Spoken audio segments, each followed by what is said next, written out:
नमस्कार, मी अमृता आकाश. आरोग्यम धनसंपदामध्ये आपलं स्वागत. आज आपण प्लास्टिक सर्जरी विषयीचे समज आणि गैरसमज याविषयी माहिती घेणार आहोत आणि आपल्याला मार्गदर्शन करण्यासाठी आपल्या सोबत आहेत डॉक्टर श्रद्धा देशपांडे. डॉक्टर, कार्यक्रमात आपलं स्वागत करते. कार्यक्रमाला आपण सुरुवात करणार आहोत त्या अगोदर आपण डॉक्टरांचा परिचय देखील करून घेऊयात. डॉक्टर श्रद्धा देशपांडे वोकार्ट हॉस्पिटलशी संलग्न एक वरिष्ठ प्लास्टिक सर्जन आहेत. डॉक्टर देशपांडे यांनी मुंबईतील केम हॉस्पिटलमधून MBBS पूर्ण केलंय. त्यानंतर त्यांनी MS इन सर्जरी आणि पुढे plastic surgery Dinanath Mangeshkar hospital Pune इथून सुपर स्पेशलिझम देखील पूर्ण केलेलं आहे. कॉस्मेटिक सर्जरीमध्ये कौशल्य प्राप्त करण्यासाठी त्यांनी स्पेनमध्ये जगप्रसिद्ध इन्स्टिट्यूट दे बेनिटो स्पेन इथे फेलोशिप देखील केली आहे. त्यानंतर त्यांची निवड Wellington regional plastic surgery centre या ठिकाणी देखील झालेली आहे. तिथे त्यांनी सौंदर्यशास्त्र याशिवाय मायक्रो सर्जिकल पुनर्रचना याचं देखील प्रशिक्षण घेतलंय. त्यांची आवड सौंदर्यशास्त्रात त्याचबरोबर स्तन शस्त्रक्रियेत देखील आहे. खरं तर आजचा विषय प्रत्येक स्त्रीसाठी आणि त्याचबरोबर पुरुषासाठीही तितकाच महत्त्वाचा आहे. प्लास्टिक सर्जरी म्हणजे नेमकं काय? सो हा क्वेश्चन मला बरेच जण विचारतात की एक्झॅक्टली प्लास्टिक सर्जरी म्हणजे काय. सो प्लास्टिक सर्जरी हे असं युनिक वैद्यकीय क्षेत्र आहे जिथे विज्ञान आणि कला या दोघांचाही मिलाप होतो. सो कोणत्याही कारणामुळे जर आपल्या शरीराच्या कोणत्या तरी भागाला इजा झाली किंवा ते रोगग्रस्त झाले तर त्याचं कार्य आणि रूप हे आधीसारखं करण्याचं काम आपण प्लास्टिक सर्जरीद्वारा करू शकतो. प्लास्टिक सर्जन्स हे इतर स्पेशालिटीज बरोबर सुद्धा काम करतात. For example orthopaedic surgeons, neurosurgeons, onco surgeons, dermatologist यांच्या कार्यामध्ये जर त्यांना काही अडथळा झाला किंवा त्यांना काही कॉम्प्लिकेशन्स निर्माण झाले तर त्यांना आम्ही मदत करतो. म्हणून आम्हाला प्रॉब्लेम सॉल्विंग सर्जन्स असं देखील म्हटलं जातं. प्लास्टिक सर्जरी हे एका पर्टिक्युलर भागाला सीमित नाही आहे, तर आपण केसापासून ते पायाच्या नखापर्यंत कोणत्याही अवयवावर ऑपरेट करू शकतो. तसंच ते एका पर्टिक्युलर वयोगटालाही सीमित नाही, तर नवजात शिशूपासून ते 100 वर्षाच्या वृद्धांपर्यंत आम्ही प्रत्येक वयोगटावरती सर्जरी करू शकतो. अगदीच. त्यामुळे वयाची मर्यादा नाहीये, तर कोणत्याही वयोगटातील व्यक्तीवर प्लास्टिक सर्जरी होऊ शकते. आणि जसा तुमचा अनुभव जर पाहिला तर आतापर्यंत अनेक केसेस तुम्ही हँडल केलेल्या आहेत. मात्र प्लास्टिक सर्जरीमध्ये कॉमन केसेस नेमक्या कोणकोणत्या असतात? बरोबर. तर भारतामध्ये सगळ्यात जास्ती प्लास्टिक सर्जरीच्या केसेस या ॲक्सिडेंट केसेस असतात. तर त्यामध्ये चेहऱ्याच्या ॲक्सिडेंट केसेस, ज्यामध्ये चेहऱ्यांच्या हाडांचे फ्रॅक्चर्स किंवा चेहऱ्याची पुनर्रचना करण्याची गरज अशी प्लास्टिक सर्जरीद्वारा करू शकतो आपण. त्याशिवाय हातांचे इंजुरीज, ज्यामध्ये इंडस्ट्रियल ॲक्सिडेंट्स किंवा मिक्सर ग्राइंडर इंजुरीज किंवा डोअर क्रश इंजुरीज लहान मुलांमध्ये जे खूप कॉमन आहेत, या अशा प्रकारच्या इंजुरीज आपल्याला कॉमनली दिसतात. तर यामध्ये आम्ही मायक्रो सर्जरीद्वारा त्यांचे जे सूक्ष्म स्ट्रक्चर्स आहेत लाईक नर्व्स, टेंडन्स, लिगमेंट्स आणि स्मॉल बोन्स यांना आपण रिपेअर करतो. आणि काही सिच्युएशन्समध्ये जर बोट पूर्णपणे तुटलं जरी असेल तर त्याला आपण परत जोडू शकतो. याला आपण रिप्लांट सर्जरी असं म्हणतो. याच्याशिवाय पायाच्या सर्जरीज आपण परफॉर्म करतो, ज्याच्यामध्ये ॲक्सिडेंट केसेसमध्ये स्किन लॉस किंवा टिश्यू लॉस झालेला असतो आणि बोन उघडं पडलेलं असतं. त्याच्यामध्ये आपण त्वचारोपण किंवा फ्लॅप सर्जरी करू शकतो. आणि बऱ्याच आजकाल डायबिटीजचं प्रमाण वाढलं आहे. सो डायबिटिक फूटचे पेशंट्स ज्यांच्या जखमा लवकर बरा होत नाही, तर त्या आम्ही ॲडव्हान्स्ड वुंड केअर टेक्निक्सद्वारा बऱ्या करू शकतो. नवजात शिशूमध्ये जन्मखुणांचे प्रॉब्लेम्स होतात किंवा त्यांचे ओठ दुबंगलेले असतात, तर त्यांची पण सर्जरी आम्ही परफॉर्म करतो. याशिवाय इंडियामध्ये तंबाखूचे सेवन जास्ती असल्यामुळे जबडाचे कर्करोग हे खूप कॉमन आहे. आणि जर जबडा काढला गेला तर खायला आपल्याला त्रास होऊ शकतो. अशा परिस्थितीमध्ये आपण पायाचे हाड वापरून मायक्रो सर्जरीद्वारा जबडा पुनर्निर्माण करू शकतो. तर अशा विविध प्रकारच्या प्लास्टिक सर्जरी केसेस आपण करू शकतो. आणि आजकाल कॉस्मेटिक सर्जरीचे प्रमाणही त्याच पद्धतीने वाढत चालले आहे. अगदीच. आणि Yeah. सौंदर्यशास्त्राचा खरं तर तुमचा देखील यामध्ये हातखंडा आहे. तर सौंदर्यशास्त्र आणि प्लास्टिक सर्जरी यामध्ये नेमकं काय अंतर आहे मग? येस. सो प्लास्टिक सर्जरी अशा ठिकाणी केलं जातं जिथे कोणता तरी शरीराचा भाग रोगग्रस्त झाला आहे किंवा त्याला इजा झाली आहे आणि आपण त्याची पुनर्रचना करतो आहे. आणि कॉस्मेटिक सर्जरी अशा भागात केलं जातं जे नॉर्मल असू शकतं, पण त्याला आपण अजून सुंदर आणि अजून सक्षम बनवण्याचा प्रयत्न करतो. सो त्याला कॉस्मेटिक सर्जरी म्हणतात. आणि कॉस्मेटिक आणि प्लास्टिक हे सेम नाही, तर कॉस्मेटिक प्लास्टिक सर्जरीचा एक भाग आहे. अगदीच. खरं तर हा फरक ओळखणं महत्त्वाचं आहे. बरोबर. जसं तुम्ही सांगितलं की Yeah. कॉस्मेटिक सर्जरी वेगळी आणि प्लास्टिक सर्जरी वेगळी. मात्र सौंदर्याशी निगडीत एखादी सर्जरी करायची असेल तर साधारणतः सर्वसामान्य लोकं प्लास्टिक सर्जरी करायची आणि मग बरोबर. त्यानंतर त्याचे काही दुष्परिणाम तर होणार नाहीत का? किंवा आम्ही पूर्वी जसे दिसायचो तसेच दिसू का? असे अनेक प्रश्न बरोबर. येत असतात. बरोबर. आणि यातच खरं तर लायपोसेक्शन हा देखील एक भाग येतो. तर त्यानं देखील वजन कमी होतं का? आणि ही देखील कन्सेप्ट नेमकी काय? राईट. सो कॉस्मेटिक सर्जरी मध्ये सगळ्यात कॉमनली परफॉर्म्ड शस्त्रक्रिया म्हणजे लायपोसक्शन. सो लायपोसक्शन म्हणजे लायपो म्हणजे चरबी आणि सक्शन म्हणजे त्याला ओढून काढणे. सो लायपोसक्शन सर्जरीमध्ये आपण बॉडीमधली चरबी कमी करण्याचं ही सर्जरी आहे. पण ही फॅट रिडक्शन किंवा वेट रिडक्शन सर्जरी नव्हे. या सर्जरीमध्ये युजली 2 प्रकारचे कॅन्डिडेट्स असतात. एक जे रेग्युलर डाएट आणि एक्सरसाइज फॉलो करतात आणि तरीसुद्धा त्यांच्या बॉडीमधले काही पर्टिक्युलर पार्ट्समध्ये फॅट डिपॉझिट्स राहतात, जे बरेच स्टबर्न असतात आणि जे एक्सरसाइजला रेझिस्टंट असतात.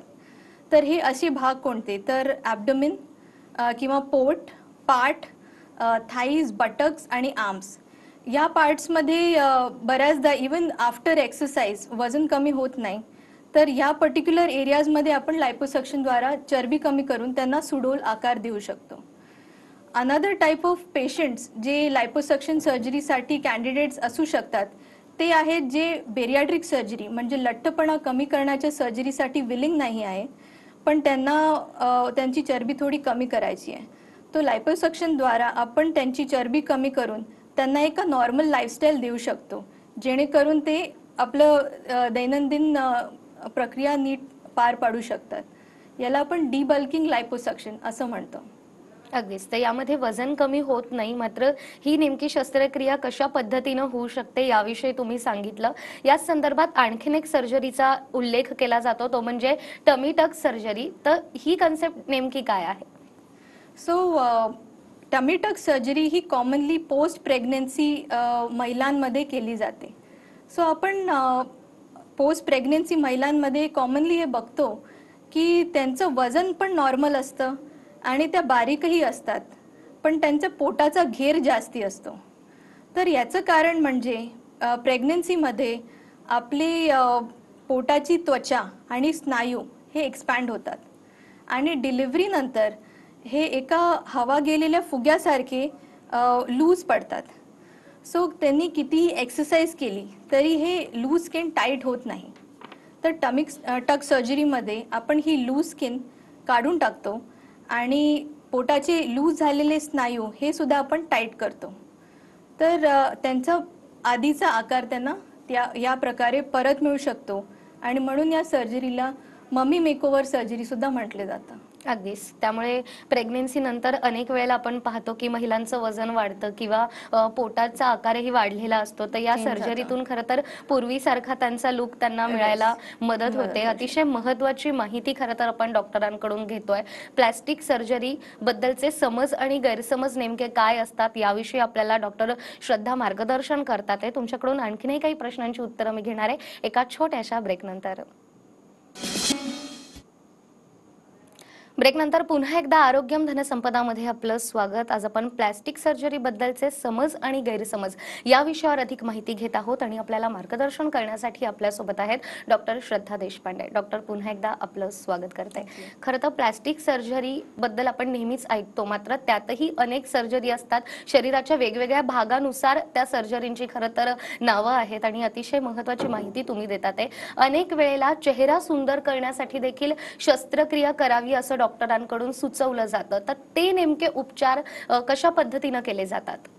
बरोबर. तर चेहरा सुंदर करण्यासाठी बरेच उपचार आणि शस्त्रक्रिया उपलब्ध आहे.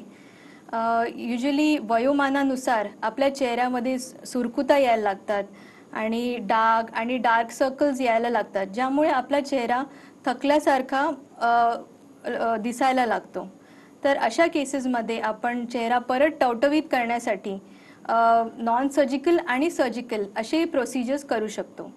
तर याच्यात नॉन सर्जिकल प्रोसिजर्समध्ये आपण कॉमनली बॉट्युलिनम टॉक्सिन यूज करतो, बोटॉक्स ज्याला म्हणतात, ज्यामध्ये आपण चेहऱ्याचे मसल्स रिलॅक्स करतो आणि त्याच्यामुळे आपले जे फाईन लाईन्स आणि व्रिंकल्स आहेत ते कमी होऊ शकतात. याशिवाय आपण फिलर्सचा वापर आजकाल बराच करतो, ज्यामध्ये कोणत्याही फेसच्या जागेमध्ये हॉलो निर्माण झाला आहे किंवा लाईन्स निर्माण झाल्या आहेत, जसे टिअर ट्रफ्स किंवा नेझोलेबियल फोल्ड्स, तर त्यांना आपण आधीसारखं बनवू शकतो. याशिवाय डाग आणि पिगमेंटेशनचे जे प्रॉब्लेम्स असतात त्यासाठी आपण केमिकल पिलिंग, मायक्रो नीडलिंग आणि लेझर ट्रीटमेंट्स अशा वेगवेगळ्या पद्धतीने आपण आपला चेहरा सुंदर बनवू शकतो. Surgical techniques commonly 50 to 60 years plus age ग्रुपमध्ये आपण करू शकतो, ज्यामध्ये कॉमनली सर्जरीज केल्या जातात डोळ्याच्या पापण्यांच्या, ज्यांना आपण ब्लेफरोप्लास्टी सर्जरी असं म्हणतो. याच्याशिवाय आपण फेस लिफ्ट, नेक लिफ्ट आणि रायनोप्लास्टी सर्जरीसुद्धा परफॉर्म करतो, ज्यामुळे आपला फेस अजून सुंदर दिसू शकतो. अगदीच. त्या चेहरा सुंदर करण्यासाठी खरं तर अनेक सर्जरी आहेत, अनेक ट्रीटमेंट आहेत, ज्याचा तुम्ही उल्लेख केला. मात्र जे प्रेक्षक आता आपल्याला पाहतात आहेत आणि सर्वसामान्य महिला ज्यांना खरं तर सुंदर दिसायचं आहे, त्यांच्या मनात आणखीन एक प्रश्न येतो, तो म्हणजे या शस्त्रक्रिया केल्यानंतर कोणती रिस्क असते का? तर या रिस्कबद्दल तुम्ही काय सांगाल? बरोबर. तर कोणतीही शस्त्रक्रिया किंवा कोणताही प्रोसिजर याची एक पोटेन्शियल रिस्क असतेच आणि ही रिस्क पेशंटला समजवणे आणि त्यांना समजावून देणे हे एका डॉक्टरचं कर्तव्य आहे. त्याशिवाय आपण एक कन्सल्टेशनमध्ये युजली पूर्ण काउन्सिलिंग करतो, ज्यामध्ये आपण सगळे pluses and minuses of any particular procedure explain करतो, डाऊन टाईम एक्सप्लेन करतो आणि त्यानंतरच आपण त्या प्रोसिजरसाठी पुढे जाऊ शकतो. युजली आपण पूर्ण चौकशी करतो पेशंट्सची आणि योग्य टेस्ट करून ते पर्टिक्युलर प्रोसिजरसाठी फिट आहे की नाही हे समजूनच ते प्रोसिजरसाठी पुढे जाऊ शकतो. हे सगळं आपण करूनसुद्धा कधीकधी हजारोतून एकमध्ये कॉम्प्लिकेशन्स होऊ शकतात, ज्यामध्ये रक्तस्राव, इन्फेक्शन याचे होण्याचे चान्सेस असतात. त्याचा आपण व्यवस्थित पेशंटला आधी अंदाज देणे गरजेचे आहे. कोणत्याही सर्जरीनंतर इन्स्टंट रिझल्ट दिसत नाही.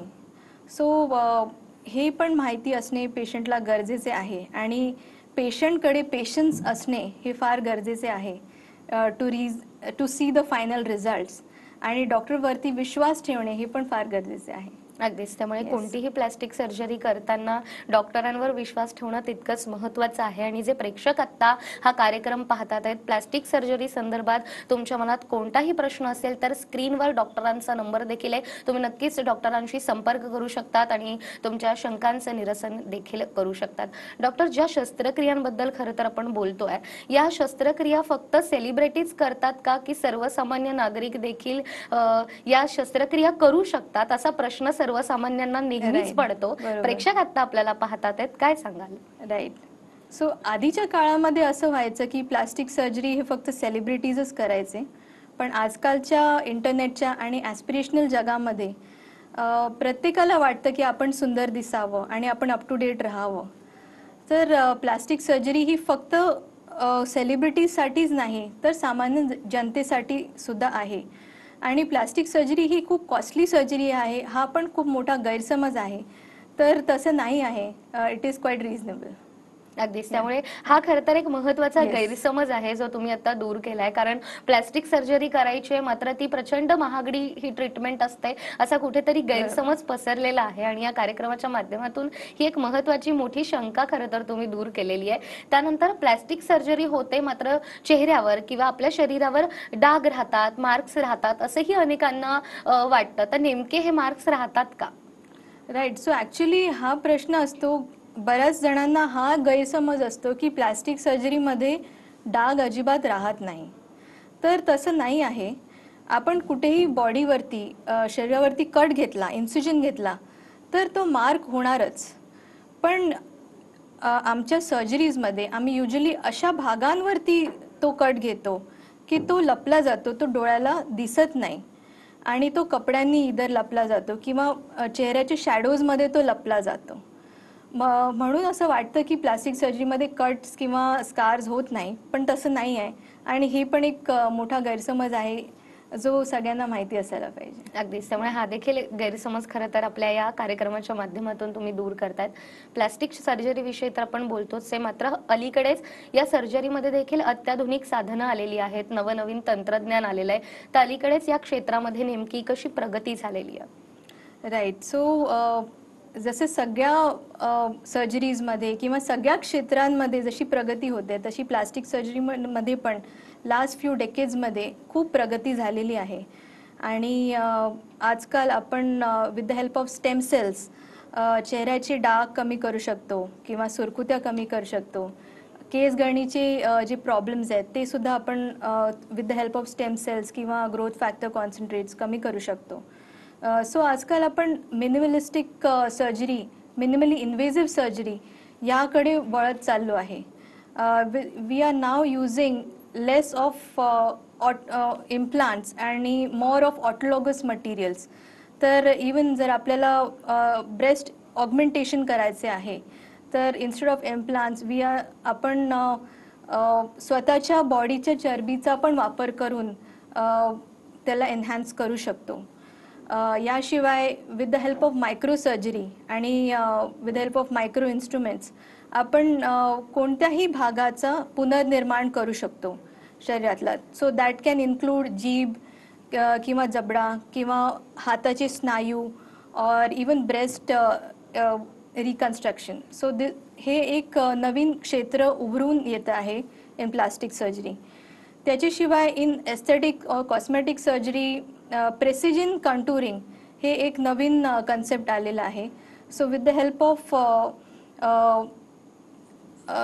All these high definition techniques, with the help of newer techniques आणि एनर्जी बेस्ड डिव्हाइसेस आपण हाय डेफिनेशन लायपोसक्शन किंवा प्रेसिजन काउंटुरिंग करू शकतो, ज्यामुळे आपण पेशंटला एक 6 पॅक ॲपसुद्धा देऊ शकतो आणि त्यांना हवा तसा आपण आकार देऊ शकतो with less pain and with less downtime. अगदीच. त्यामुळे कमीत कमी वेळेमध्ये देखील पेशंटला हवा असणारा लुक या सर्जरीच्या मार्फत त्याला मिळू शकतो. खरं तर वोखार्डमध्ये तुम्ही देखील एक वरिष्ठ सर्जन म्हणून काम करतात, जे प्रेक्षक आता आपल्याला पाहतात आहेत आणि ज्यांना प्लास्टिक सर्जरी करायची आहे किंवा इतरही अवयवामध्ये त्यांना बदल करायचा आहे, तर नेमकी ही संपूर्ण प्रक्रिया कशी होते आणि पेशंटनी कधीपर्यंत डॉक्टरांशी संपर्क साधायला हवा, तर नेमक्या तुमच्या कामाबद्दलही तुम्ही काय सांगाल? राईट. सो वोखार्टमध्ये I am available daily 10 to 5 आणि पेशंटचे प्रश्न आणि त्यांची डाऊट सॉल्व करणं हे I think is one of our major aims. आणि त्यांना कम्प्लिटली इन्फॉर्म ठेवणं हे खूप महत्त्वाचं आहे. आणि माझं एक इम्पॉर्टंट प्रिन्सिपल आहे की आपण पेशंटला कम्प्लिटली इन्फॉर्म ठेवलं पाहिजे. So that is one of the important things which I think we should follow. आणि एक संदेश which I would like to give is it would be helpful if you not desire की आपल्याला दुसऱ्या कोणासारखं दिसण्यापेक्षा स्वतःचंच best version दिसायची desire ठेवली पाहिजे. So aspire to be the best that you can rather than aspiring to be the best of somebody else. So हे एक message I think मी प्रेक्षकांना पोहोचवण्याचा प्रयत्न करीन. अगदीच. this खरं तर procedure. गेल्या अनेक वर्षांपासून तुम्ही या क्षेत्रामध्ये कार्यरत आहात आणि प्रत्येकाचा असा प्रयत्न असतो की आम्हाला वेगळं दिसायचंय किंवा आत्ताचा जो लुक आहे त्यापेक्षा आम्हाला कुठेतरी वेगळं दिसायचंय. खरं तर सुरुवातीलाच तुम्ही सांगितलं की अनेक कॉमन समस्या असतात, कॉमन केसेस असतात. तर अलीकडेच अशी एखादी कॉमन केसेस तुम्ही हँडल केलेली आहे का आणि त्यातून त्या पेशंटचं ऑपरेशन सर्जरी झाल्यानंतर त्यांचे नेमके एक्सपिरियन्स कसे येतात? आपण प्रेक्षकांशी त्यातला देखील एखादा एक्सपिरियन्स शेअर कराल का? राईट. सो आजच ॲक्च्युली एक पेशंट आलेला आणि he asked me this question only की प्लास्टिक सर्जरी म्हणजे काय? बिकॉज त्याला लहानपणी हातावरती भाजलेलं होतं आणि he was not happy with the scars. So त्याला फक्त प्लास्टिक सर्जरी करून घ्यायची होती. सो तेव्हाच मला वाटलं की आपण अजून सुंदर दिसावं आणि आपण प्रेझेंटेबल राहावं ह्याची जी कळकळ आहे ती या मिलेनियल जनरेशनमध्ये मला खूप जाणून येते. सो ते वेल इन्फॉर्म्ड असणे आणि त्यांनी तो डिसिजन पुरेपूर घेणे हे जरुरी आहे. आणि कोणत्याही डॉक्टरकडे तुम्ही ट्रीटमेंट जेव्हा घेता तेव्हा ती घाईघाईत नाही घेतली पाहिजे. तर त्यांचं पूर्ण रिसर्च आणि ते डॉक्टर्स त्या पर्टिक्युलर ट्रीटमेंट किंवा प्रोसिजरसाठी क्वालिफाईड आहेत की नाही याची शहानिशा केली पाहिजे आणि त्यानंतरच त्या प्रोसिजरसाठी तुम्ही प्रोसीड केलं पाहिजे. अगदीच. खरं तर हाही महत्त्वाचा मुद्दा आहे, कारण आपण अनेक जाहिरातींमधूनही पाहतो की प्लॅस्टिक सर्जरी केली जाईल किंवा तुमचा लुक चेंज केला जाईल. मात्र डॉक्टर आपल्यावरती नेमकी कोणती सर्जरी करतात आहेत, शस्त्रक्रिया करतात आहेत आणि ती योग्य आहे की नाही आणि त्याचाही आपल्या शरीरावर कोणता दुष्परिणाम तर होणार नाही ना, हे जाणून घेणंही तितकंच महत्त्वाचं आहे. मगाशी देखील तुम्ही एक महत्त्वाचा मुद्दा मांडला, तो म्हणजे ॲक्सिडेंट होतं, काही वेळेला आपल्या चेहऱ्याला दुखापत होते, त्याचबरोबर ॲसिड पडणं किंवा काही वेळेला भाजलं जातं आपलं शरीर आणि त्यानंतर मग ती स्किन प्रचंड डॅमेज होते, कुठेतरी आपण कुरूपही दिसायला लागतो. तर ते देखील रिकव्हर प्लास्टिक सर्जरीच्या मार्फत होऊ शकतं का? येस, तुम्ही खूप इम्पॉर्टंट पॉईंट सांगितला. सो भाजलेले पेशंटही आमच्याकडे बरेच येतात आणि त्यामध्ये मी त्यांना हा संदेश देण्याचा प्रयत्न करेन की भाजलेल्या स्थितीमध्ये त्यांनी लवकरात लवकर डॉक्टर्सला, प्लास्टिक सर्जन्सला कन्सल्ट केलं पाहिजे. कारण त्यामुळे आपण बायोलॉजिकल ड्रेसिंग्स वापरून त्यांना पेनलेस आणि स्कारलेस हीलिंग देऊ शकतो. जर आपण भाजलेल्या ठिकाणाला इग्नोर केलं तर ते कॉन्ट्रॅक्चर्स होऊन अजून वाईट दिसू शकतात. तर आणि ते इन्फेक्ट होऊन पेशंटचा जीवही जाऊ शकतो. त्यामुळे कोणत्याही भाजलेल्या भागाला आपण इग्नोर न करता त्याची ट्रीटमेंट लवकरात लवकर घेतली पाहिजे. आणि हे पर्टिक्युलरली लहान मुलांमध्ये खूप इम्पॉर्टंट आहे, कारण की लहान मुलं आणि हायर एज ग्रुप्स हे दोन्ही पर्टिक्युलर एक्स्ट्रीम्स ऑफ एज हे बर्न इंजुरीसाठी खूप ससेप्टेबल असतात आणि त्यांच्यामध्ये रिस्क फॅक्टर्स खूप जास्ती असतात. सो बर्न्स हे एक इम्पॉर्टंट इश्यू आहे जो आपण इग्नोर नाही केला पाहिजे आणि त्याच्यात तात्काळ आपण सोल्युशन शोधलं पाहिजे. अगदीच. त्यामुळे एखाद्याला भाजलं असेल किंवा शरीराचा एखादा अवयव जर ॲसिडमधून किंवा आणखीन कशामधून जर खराब होत असेल तर तत्काळ डॉक्टरांशी संपर्क करणं तितकंच महत्त्वाचं आहे आणि प्लॅस्टिक सर्जरी मार्फत आपल्याला हवा तसा नक्कीच आपण बदल घडवून देखील आणू शकतो. या संदर्भातीलच समज, गैरसमज जे आहेत ते दूर करण्याचं काम खरं तर आज डॉक्टरांनी केलंय. डॉक्टर, आपले खूप खूप आभार. अतिशय महत्त्वाचा विषय ज्यावर तुम्ही आज आम्हाला मार्गदर्शन केलं. Thank you so much. त्याचबरोबर आरोग्यम धनसंपदामध्ये वेळ झाली आहे इथेच थांबण्याची. पुन्हा भेटूया एका नव्या विषयासह. तोपर्यंत नमस्कार. वेळ संध्याकाळी 7ची. देश महाराष्ट्राची महत्वाची खबरबात जाणून घ्यायची. देश आणि महाराष्ट्राच्या मोठ्या बातम्यांचं बुलेटिन देश महाराष्ट्र रोज संध्याकाळी 7 वाजता. TV9 मराठी. काळजी तुमची, हित महाराष्ट्राचं.